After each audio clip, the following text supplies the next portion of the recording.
Hi, I'm Christy from Stay With It, and welcome to That's Engineering. I'm sitting here today with Abby, and Abby is a CAD engineer at Intel. So Abby, you have a bachelor's degree from Carnegie Mellon in chemical engineering. So why did you choose chemical engineering? Well, back when I was 17 and knew nothing about the world, what I did know was that I liked calculus and chemistry a lot. And someone told me that when you put them together you get chemical engineering, which is so false, which I found out 4 years later. But I just went with it and regretted it, but for a reason we'll discuss later. Sure. But you do programming at Intel, so yeah. How did you end up doing that? Sort of what was that process like? And then what do you actually do in your job? Right, okay, so I did a few programming classes in my high school, and I also took the same classes in college. And I always had a passion in programming, but I felt kind of confined to chemical engineering because I had chosen that as a major.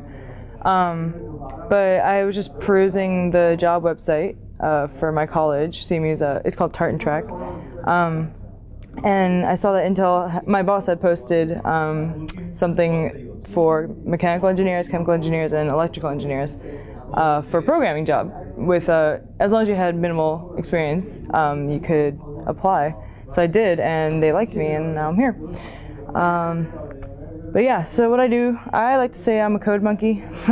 I think we all like to say that. But so the official thing is that we automate the design of test chips. So basically the test chip team is like the R&D team.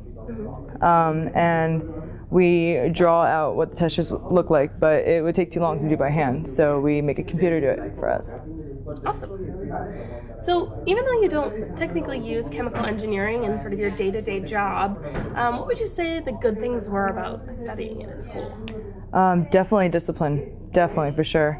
It was so good to just commit to something and then see it through to the end. Like, there were so many times when I just wanted to quit, change majors, or just like drop out of school, but I mean, I knew at the end of the day that like having a degree was the most important thing, and then from there I could kind of springboard off into what I really was passionate about. So my one goal in college was just to finish in one piece. So yeah, obviously if that's your goal, you learn a lot of ways to cope and how to find joy in what you've set out to do.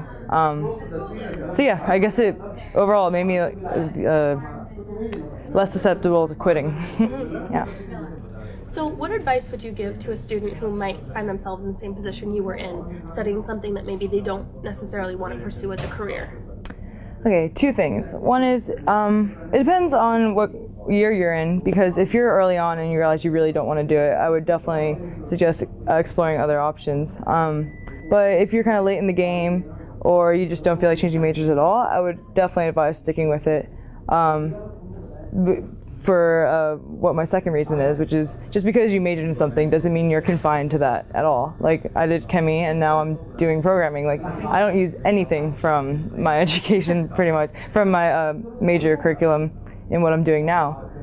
Because really I think what jobs are looking for are just the basic discipline and training, you know, the engineering mindset. I don't think they're looking for specifically like what flows you've balanced or whatever, you know. So yeah, if you do stick with it, just know that it's not the end of the world. Like, you don't have to do that at the end of the day. It just depends on what you can find in the job market. Awesome. Well, I'm glad you were able to find something that you're excited about doing every day. Thanks for taking the time to chat with us, and I'll see you next time on That's Engineering.